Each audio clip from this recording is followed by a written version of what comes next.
what I had to say was not allowed to be heard, and they just wouldn't put it on television. They now have to keep printing or we crash. We've got this ticking time bomb. Talking gold with the one and only Andrew Maguire. Welcome to Live from the Vault.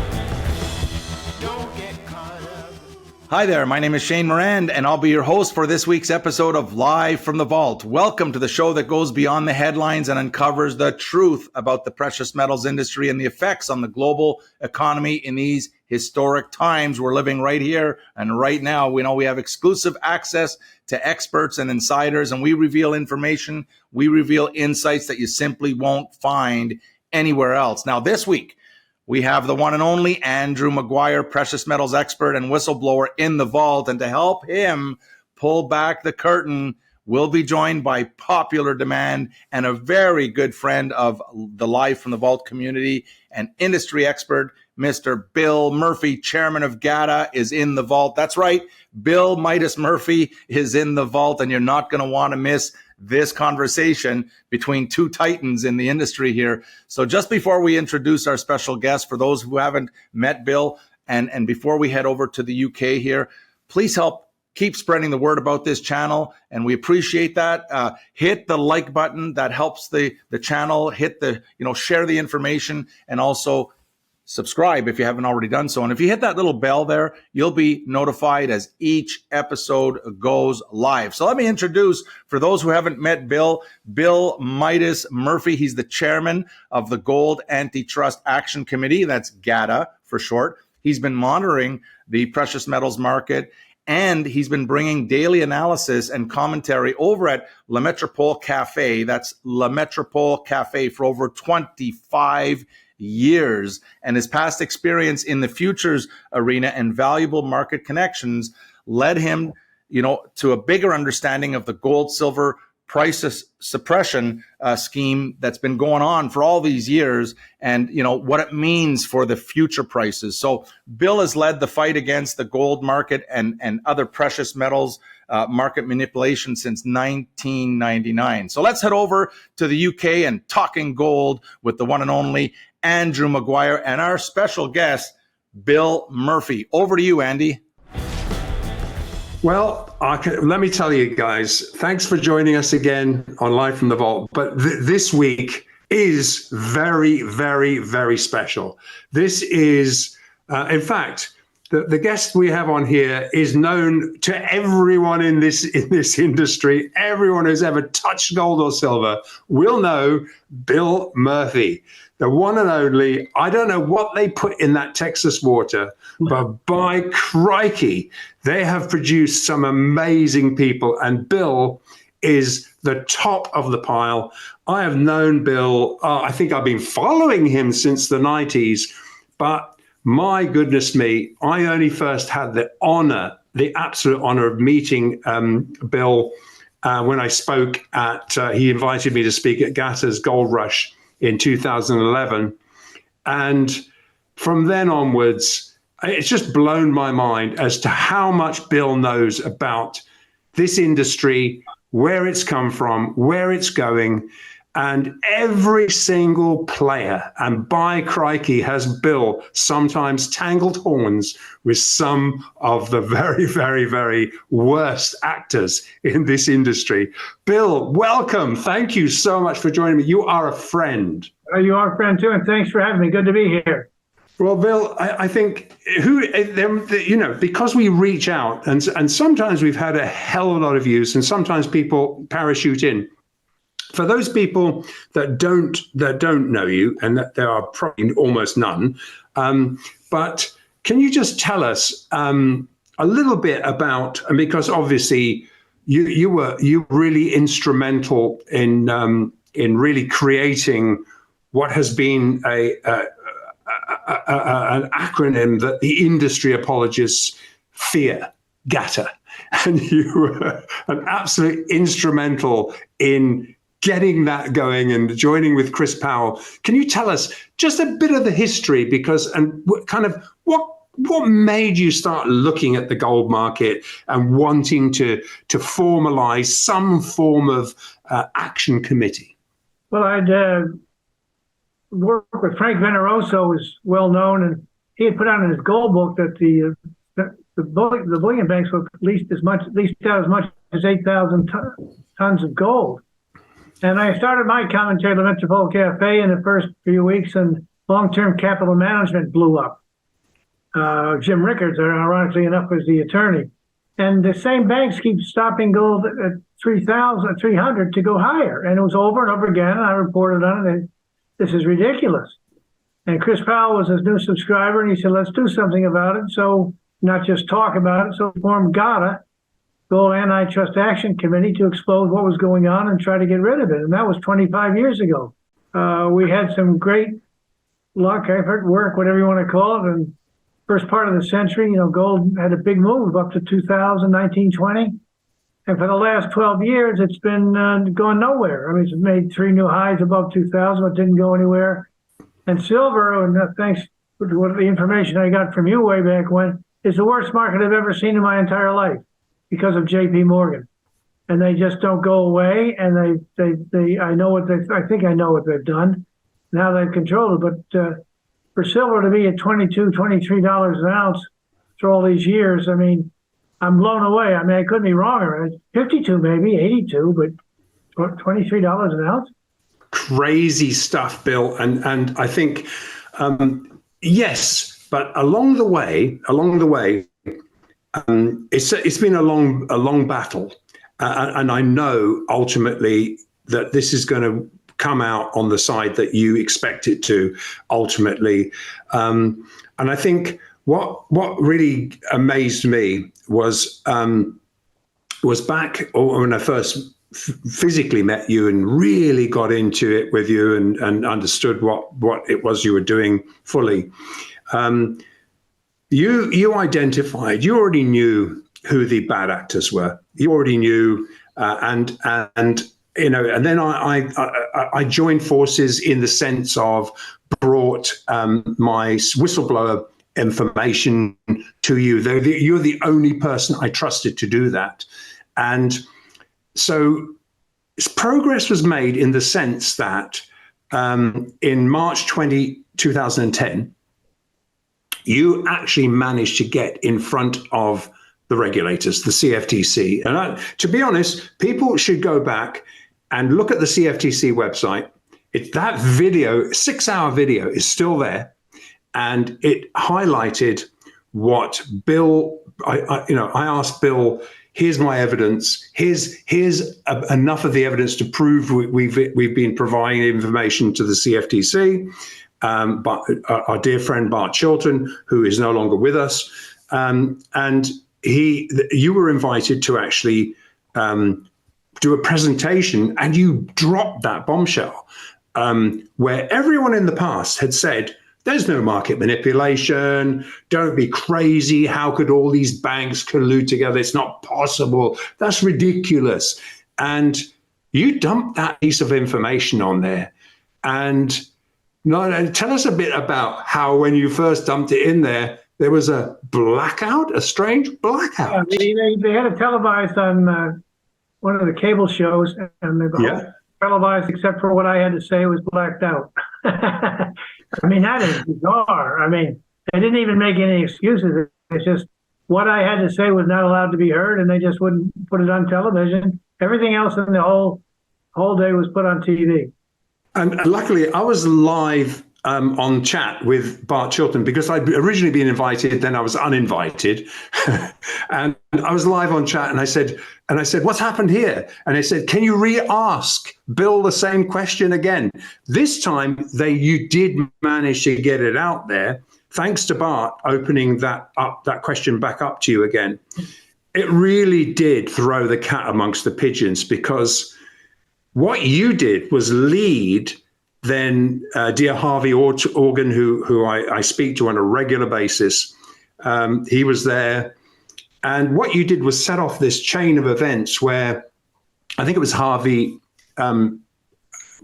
questioned apologist Jeffrey Christian, who popped his head up. And by the way, all of this is actually still on the CFTC website, the CFTC website. So really, this somehow because this guy, this huge ego of this man, industry apologist, he said this was the first time anyone had ever admitted that, well, yeah, there's 100 ounces of paper gold to every ounce of physical. Exactly. You instigated this process. He then... We never expected him to come out with something like that, though. Yeah, but the thing is, the industry turned on him. They weren't happy about that. That was not the smartest thing for him to do. But his big ego comes out and he says, 100 to 1. So what? Well, I mean, it's funny, Bill, that right after that meeting, gold rose several $100s. I was getting phone calls the very next morning saying, really? It's 100 to 1. These are big Asian buyers coming in. And so I think that created a bit of a, he didn't like you and he didn't like me and he didn't like Harvey. And I think every time your name was mentioned, my name was mentioned, he frothed at the mouth. That's right.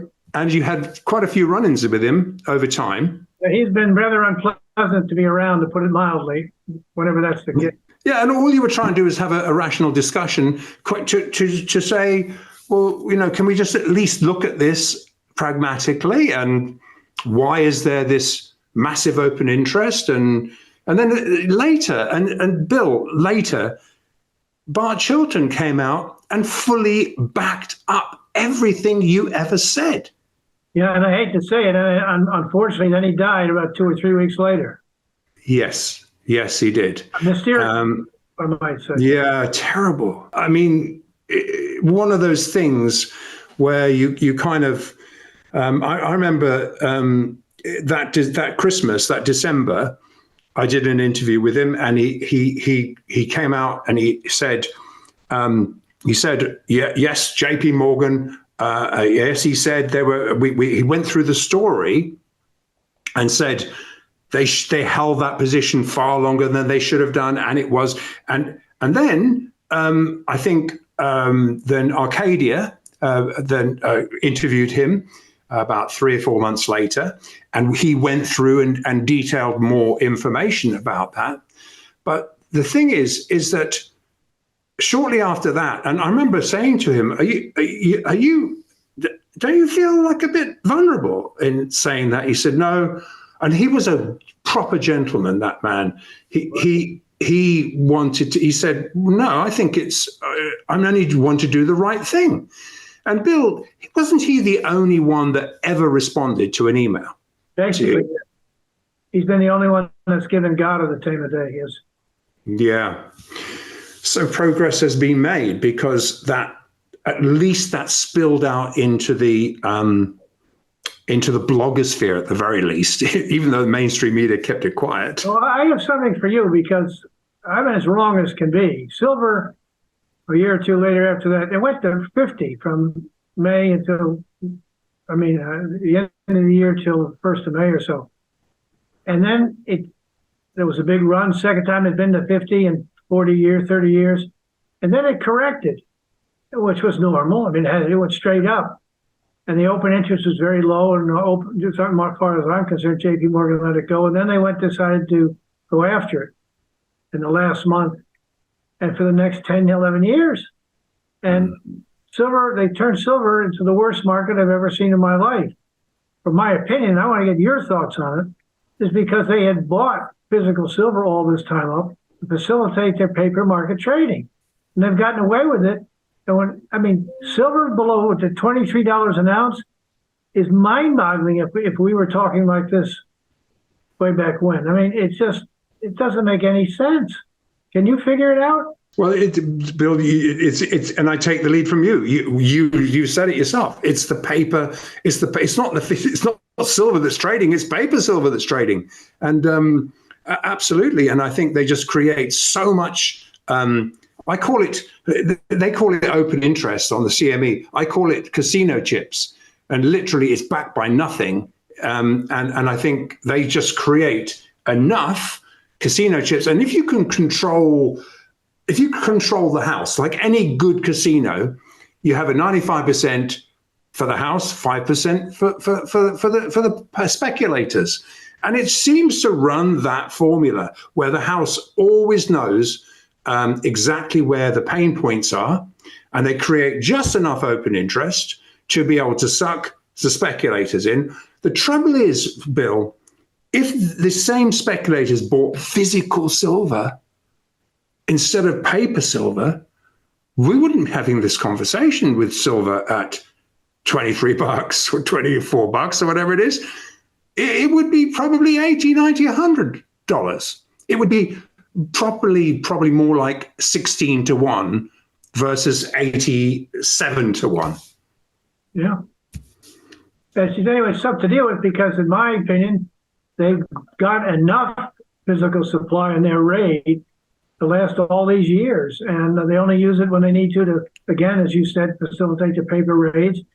But boy, has it worked. I mean, it just never goes up. I mean, they're always there. And it's been very frustrating to deal with. The investors are leaving. Yeah. The open interest in silver, as you talked about, has come way down now. It started to go up the last few days, but until then, it's been below 135,000, which was really low way back when. And anyway, it's just, I expect the thing to change for silver to blow up, and it never does.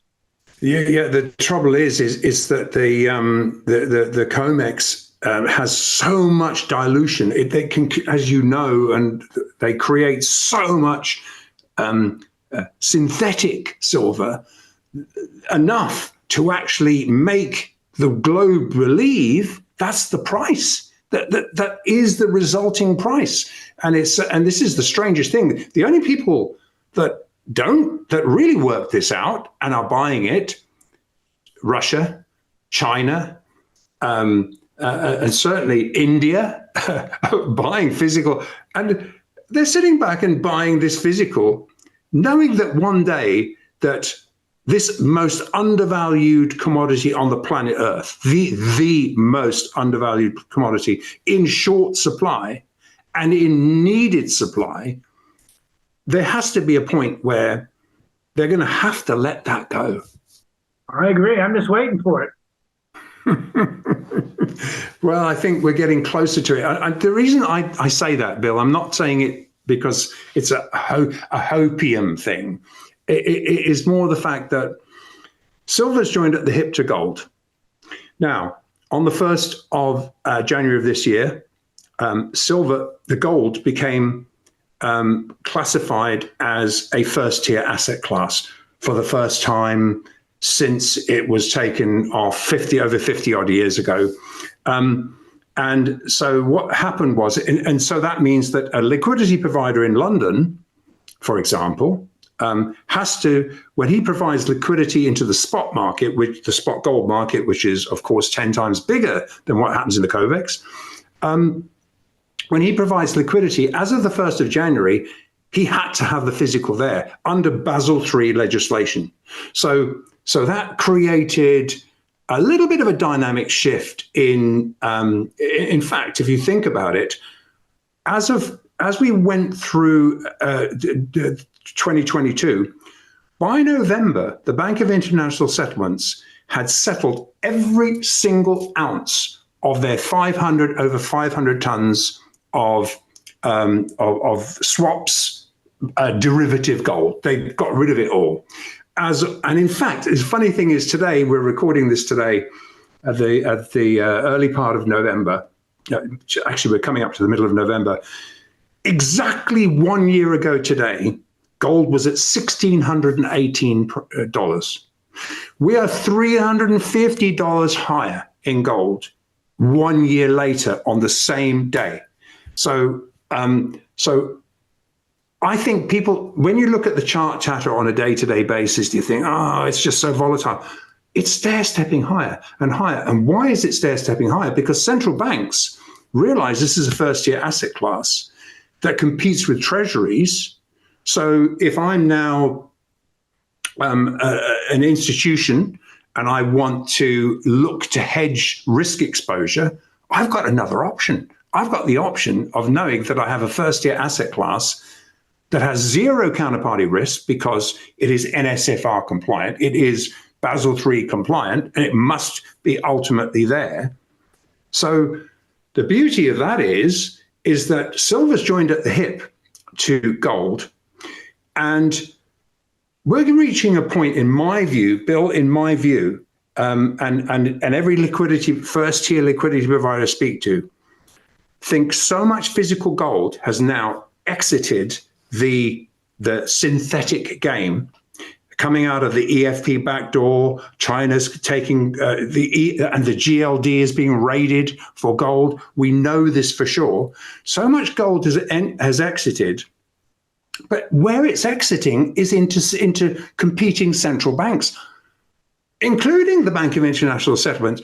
Why is every bank, this is the question I ask people, why is every central bank other than the Fed buying gold? Because they know that within their gold revaluation accounts, which every central bank has, all they have to do it when things reach a certain point, and we're all in the glue here, all you have to do is sell your gold, rebuy it back at market. You've just revalued gold, and it can happen overnight. And if one central bank does it, and I think we're heading to the point where one central bank does it, they all have to do it. And that forces the Fed to expose their 8,130 tons of absolute rehypothecated gold, where there's multiple ownership claims. Do you think that gold even exists, Bill? All I know is I keep it more simple in the sense that you're on top of this more than I am. We've had all the central bank buying. Gold is still, it's made a triple top. Can't go, it's not going anywhere. It doesn't just not going down. It keeps coming back up, yes. But they don't allow it to get above that triple top. And of course, silver,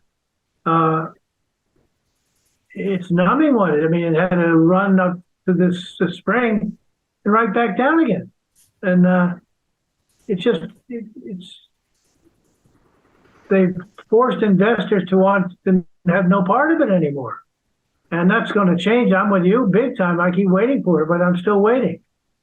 Well, I think gold's going to be the key. And I think because silver's joined at the hips, I mean, what are they going to try and do? I mean, if gold is revalued, it's going above 2,000 pretty quick. And that'll become the floor. Much as we are stepping higher constantly, you take away the day-to-day chart chatter, we're $350 higher per ounce, more higher than last November. And it kind of, when you draw back a little bit and have a look at the bigger picture, that all the capping is there and all the frustration of the capping is there, but they're losing control. The paper market is losing control. I mean, Bill, if you think about it, everything you own is costing more dollars to make and buy. You are so correct. But then I go look at what the shares are doing. It's worse than silver. It's beyond the gold shares. Nobody wants them. And I'm in. I'm wrong. I'm in. It just, the months go by and nobody reacts. And it's very frustrating to see what they've been able to do with it. And thank you for bringing attention to this. This is what needs to be brought attention to. They're so undervalued. It's ridiculous. It is. It is. I mean, and all I know is that when you've got something that compressed for so long, there has to be a break point. And yes, I know it's hard. It's very frustrating, but there has to be a point. And when it does, and again, why is it being capped? It's being capped because there's a bunch of short interest there capping it, right? I mean, created. So it's like anything. If there is a short squeeze, and it does breach that resistance level, it's going to have to blow through these short. That short covering could move it to 50 very quickly. Yes, absolutely. And that's what people. And I think this is why when we speak to people, for God's sake, don't buy paper silver. If every ounce you take, you're taking it from, because I remember Jeffrey Christian said, 100 to 1 for gold, 500 to 1 for silver. And so what? And I don't doubt that 500 to 1 is an exaggeration. So I guess leverage works in two ways. And ultimately, when it does blow, it'll blow big time. Big And time. and every ounce we take, every single ounce we take out of the system is us fighting that battle. Yes, these these JP Morgans of this world, they're what the DOJ called a criminal enterprise. Unbelievable. And they only paid $920 million in fines a few years ago. Incredible. What, 2 days trading? Maybe. Unbelievable. But Bill, as much as it's bullshit, we have at least put 3 of these guys in jail with our evidence. We have put them in jail. Now, I know they should have got 20 years. They should have got 10 years or something. But what do they get? A slap on the wrist? Maybe a 6 months or a year. I think, what is it, a year? Something like that, with good behavior? It wasn't that much. No. As you say, the important thing is JP Morgan traders went to jail for ripping people off and rigging the gold and silver markets. Yeah, so that's in there. That's it. That's now everyone knows it now. So, which is true, because that was mainstream, and Bloomberg's and everyone was describing how the scam worked and how the spoofing situation worked. And people say spoofing. You couldn't get them on manipulation. You could only get them on spoofing, because that was the problem that Bart said, that the test for manipulation is so difficult. But all you can do is catch them on the single tool which creates the manipulation, is the spoofing element, which is what they got nailed for, and hence the very small fine. Unbelievable. And I agree, because the real manipulation is the big picture stuff, not the spoofing stuff. I mean that's an instrument for sure, but they let the big stuff go. Bill, I just want to thank you so much. Even though it's been brief, really thank you so much. You are a warrior. You are, and I hold you up in the highest esteem. You are my hero, guaranteed. You are the one that steered me into this whole investigation thing. You're the one that helped me to create the evidence, to get the evidence to actually expose the JP Morgans of this world. Not all of it's played out yet. There's more to yet play out. Have faith. And I thank you for everything you've done for all of us, for everyone. Yes, I know that we're all frustrated, but Bill, thank you so much for joining us today. See you in a few weeks. Thanks, Andrew. Thank you, Andrew Maguire and Bill Midas Murphy, for another fascinating discussion. I knew this was going to be a great episode. When you have 2 titans in the vault, it's going to be amazing. So remember, buy physical, only buy physical. Make sure it's backed 1-to-1, and understand the difference between what Andy affectionately calls the casino paper gold and silver markets and the actual physical gold and silver markets. They're not the same.